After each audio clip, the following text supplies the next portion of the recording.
Hey, and welcome to another week of the Stephen and Joe Show. Hello. I'm Joe, and this is Stephen. Hello. And how's your week been? Hello. Oh, you're stuck, aren't you? Like a Hello. record covered in salt. Ooh. Covered in salt? Is that what? Like sea salt, the big bits of sea salt. Salty records at home? Yes, I have like many. the Captain many Pugwash soundtrack. It's all sea shanties. All of them. Just a stack of sea shanty records. Oh dear. I actually want that now. What, the Captain Pugwash soundtrack? No, just a stack of records in the corner covered in salt, and people, what are those? Those sea shanties. just for that. Captain Pugwash, available on Polydor. I really want to make bad pirate puns. Well, please. What the fuck was that? I don't know. Please feel free. It's gonna be great for a review show. I'm telling you, Yes. it's the new way of doing it. This is just how we roll. You know, you say what your review is by going, and then the audience can take away what they want. I mean, I like to call it installation art. Nice. Yeah, Yeah. Let's just stick to a review show format. I think we it's should. a better idea. I think it's getting late, and I'm getting silly. So. This is what happens. Yeah. The later it gets, the more ridiculous that I become. Yes, and we don't want to get into ridiculosity. No. Well, I don't fit anymore. Oh, brilliant. Oh, yeah. Ah, right, yeah. Can I go Hot first and this yes, go on. Go. Sure you're go okay on. with me going first this week? I'm fine with you going first. Because I'm kind of expecting you to ask me what I've been doing with my week. Oh, right, okay. What have you been doing with your week? I've been playing one game and I can't stop. I've been playing Minecraft again and again and again. I can't stop playing Minecraft. I do love Minecraft. Joe is seriously addicted to Minecraft. Can't I mean, help it's it. very serious. It's. A lot of people are seriously addicted to Minecraft. I know. I honestly don't get why you would want to spend if- so much time with these blocks. If you start playing it, Minecraft is an odd game, to say the least, and a lot of people at first glance don't get it and don't see what it's about. It's created by Marcus Persson. I don't know if I'm pronouncing that correctly, or Marcus Pearson, but he's more commonly known as Notch. He's suddenly gone into the gaming limelight over the past couple of years after Minecraft, as a very small indie game, has grown into a very, very large and ridiculously powerful indie game. And his next game is on the way as well, which is more to do with space trading. Okay. Minecraft's a pretty simple game at its core, though, isn't it? The core of Minecraft is extremely simple. Yes, it's a lot of people tend to sort of refer to it as a survival game. So it's, you start off in a randomly generated world of trees and dirt and water and sand and the sun and moon, and there are creatures in the land, and you are just put there and you're not given a lot of direction. So what you have to do is build a shack, build a fire, dig for things, and that's pretty much a lot of the game is just surviving, finding ways to fight off hunger, because the longer you spend in the world, the more hungry your character get, which will eventually deplete their health and they will starve to death. And also protecting yourself from darkness, because when night falls, or if you go into dark caves or dig too deep, you will start to encounter the creatures of the land known as creepers, some of which explode when they get close to you, some of which are archery-based skeletons. There are zombies and giant spiders and various other creatures and nasties depending on where you go in the land. There are dungeons to be found, abandoned mine shafts, and all kinds of things the further you dig. But the more you dig, the more you find. You find coal, which allows you to make fires, and ovens to cook meat in, which will give you more health, which allow you to smelt ores, which allow you to get steel, and iron, and gold, and diamonds, and then you can create swords and tools and picks and armor, and then you can create structures and pistons, and this goes on and on and on. It's kind of, the more you do and the more you find, the more you can do, the more you can find. And there are more dungeons and castles, which you eventually find, which can lead to you finishing the game. If you feel like just exploring the world, I would recommend just on that recommendation alone, just to go and check it out. There are still free versions to be found, which are limited versions. There's a lot of things turned off in them, but you can play them through. There are a lot of amazing gameplay videos all across YouTube, which are worth checking out. It is just worth checking out YouTube first if you're not sure about it. There are a lot of good gameplay videos which explain what it's about. There's a lot of first night survival tips videos which are worth watching anyway, just to give you an idea of how to get through your first night without dying horrifically over and over again. But it's got an odd sense of urgency and relaxation. The main daytime of digging and building can actually be oddly soothing with not a lot going on. But then the survival at nighttime, where there are creatures blowing up what you've built and trying to kill you everywhere you go, it can sometimes turn into a very frantic moment of running through the darkness in the pouring rain to you being blown up and swearing because you were carrying all the most expensive things in your inventory and they are now all gone. It's an odd, fascinating game, but it's fantastic because it innovates. It's not a type of gaming that is often seen. It's very creative and there's a lot of fun ways of doing it. And the modding community, I know I tend to mention that a lot, but it's phenomenal. They've done a lot of things where you've got versions of Minecraft where you can create missiles, and there's Guncraft now, so you can.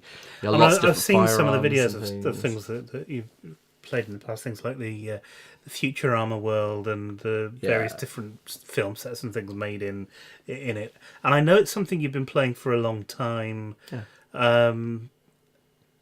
Is it? Presumably for you, it would be worth buying if you were coming to it if you knew what it was. Because I know how good it is and how much gameplay I've gotten out of it. Yeah. I mean, you said I've been playing it for a long time. That's not on a single game. I've started the game over and over again many times because it's always different. I've gotten so much gameplay over it, it's worth twice what I paid for it. Right. Because not only has it been a good solo experience, but I've really enjoyed playing on servers with friends and building together, either in a survival sense or just being creative, because you can turn all the survival aspects off and have it as just essentially a big game of Lego between you and your friends. It's very odd in that way, but it just means that I've played it in a variety of different styles.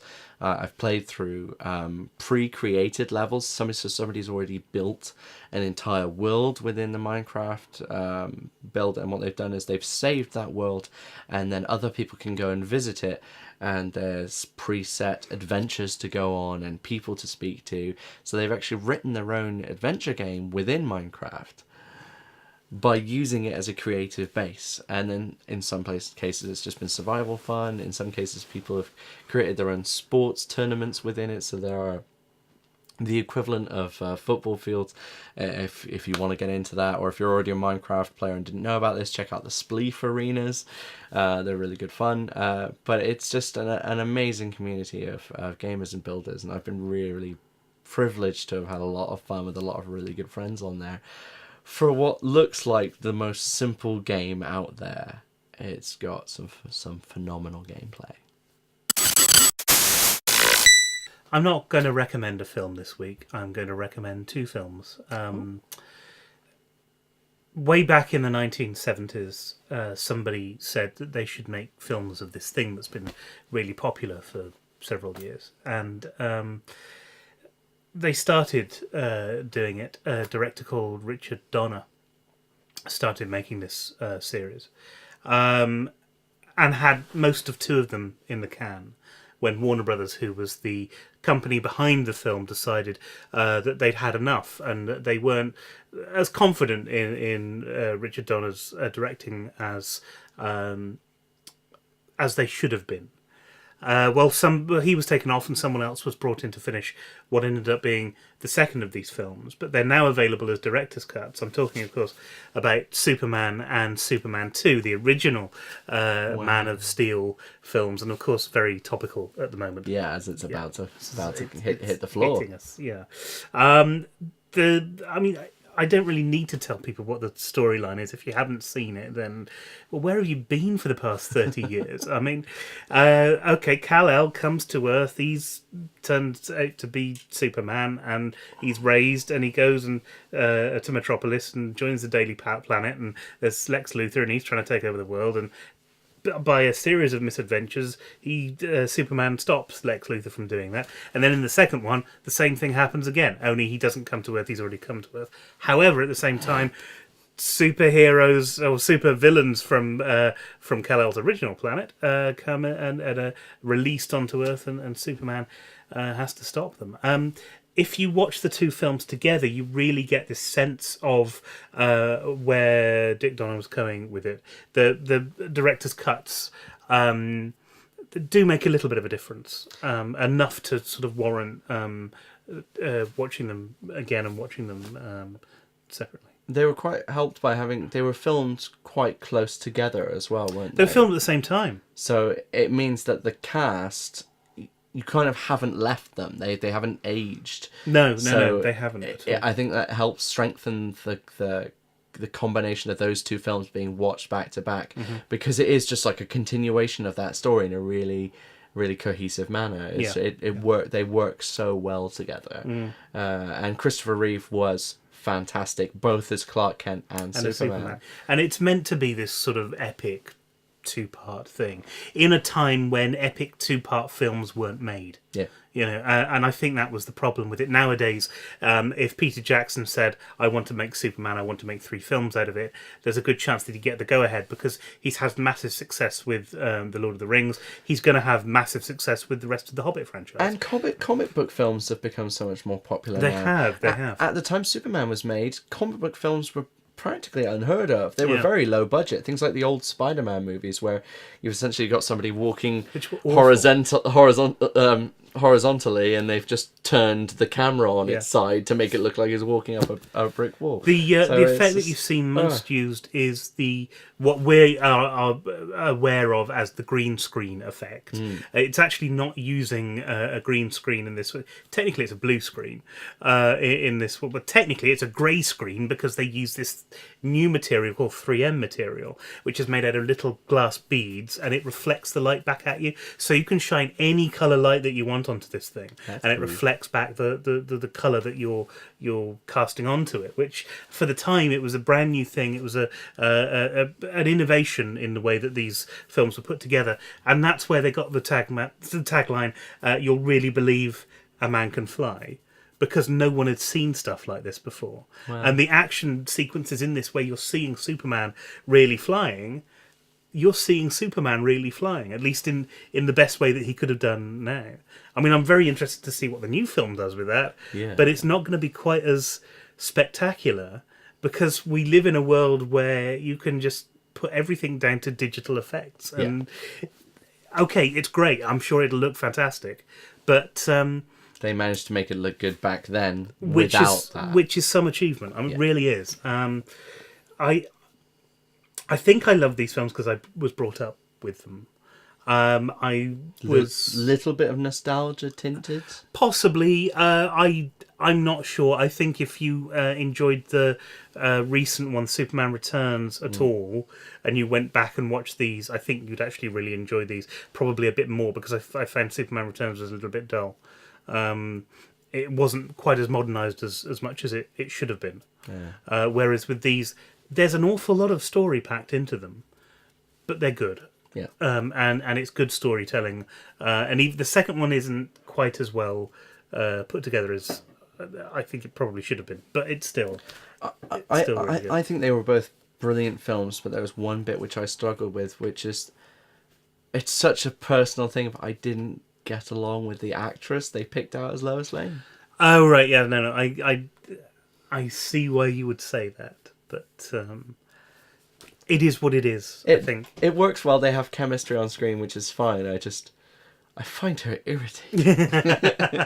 But that's nothing, that's not a patch on the film. It's a brilliant film. The story is fantastic, and they do a really good job of telling it without wasting time. Yes. I don't feel like there's a lot of screen time which is wasted on. There is again, needless. if I was going to sit down and cut it, there's a lot of stuff I cut out, but that's for a newer audience. Yeah. And back then, you've got to look at the films that were around at the same time, and back then it was actually pretty fast paced. Yeah, and I remember watching it as a kid and thinking it was pretty fast paced. Even though it's still a couple of hours long, Well, back in the day, the reviews it got were phenomenal. Yeah. And on the build up to watching Man of Steel, I'd rather watch the Donna Supermans than the most recent Superman Returns.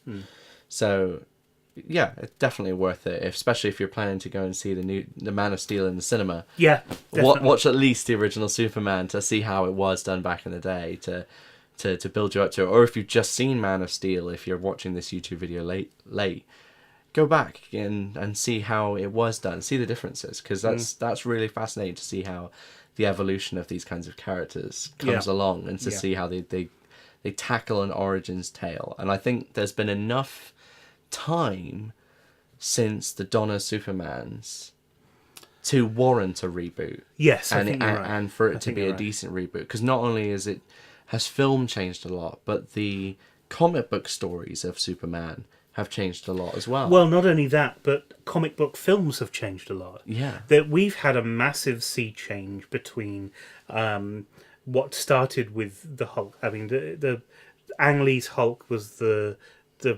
last, I think, of the sort of the bastion of superhero films that were before it. So that was where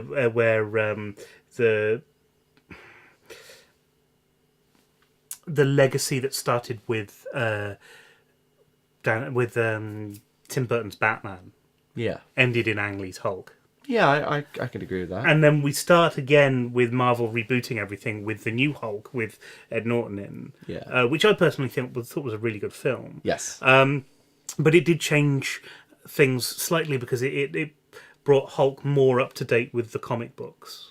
And it did that because it knew, or Marvel knew, that it was going into this system, this process where it was going to do several films and then a big film, and maybe it wasn't. They've made it part of a larger process. Yes, maybe Phase 1 wasn't completely finalised in their mind, but they knew that something was coming. Do you think, with Man of Steel on the way, that they will work in Justice League? I don't know. I don't think they will. Part of me wants them to. Part of me doesn't. There was an interview with, this was a little while ago actually, with someone from Vertigo, I think, or DC, or one of the two, but it was whoever was controlling the rights to the films, and they said they didn't want to go the same way as Marvel and have a Justice League film which was based on all of the films that they released. However, that doesn't mean that at some point there won't be a Justice League film. Okay. I don't know. We'll just wait and see. I think. I don't think it'd be as good as it should have been, because if you're going to do that, you've got to go down the same route that Marvel is doing at the moment and tie them all together in a closer way than because now you're left with Batman.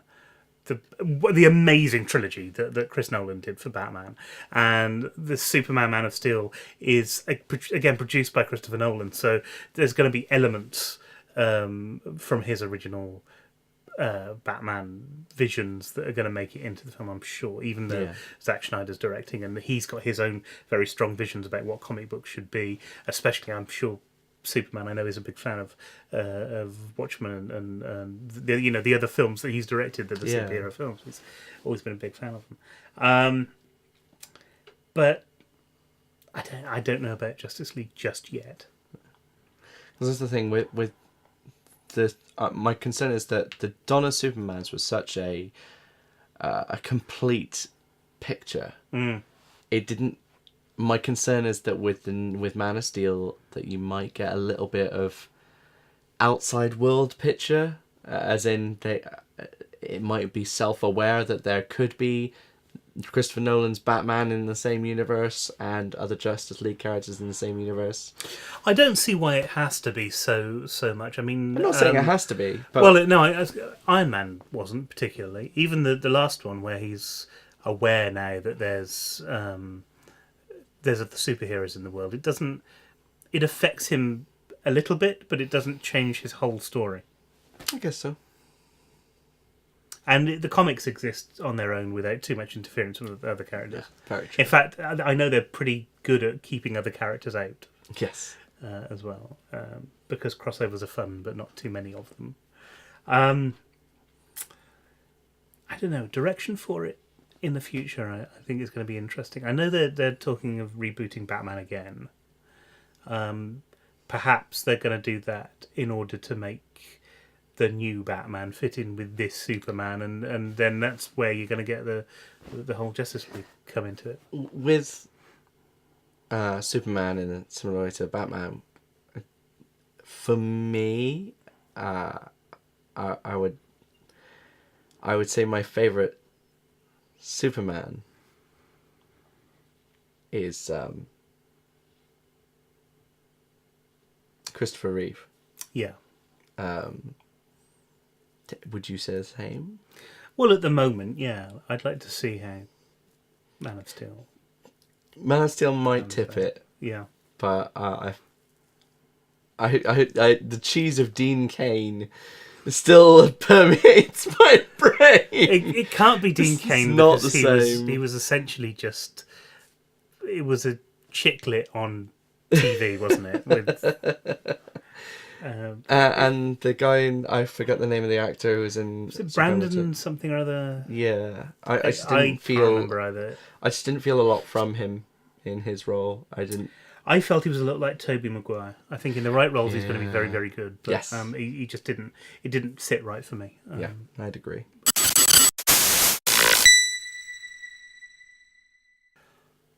Well, that was this show for tonight. For this week, tonight show. This show was tonight's show.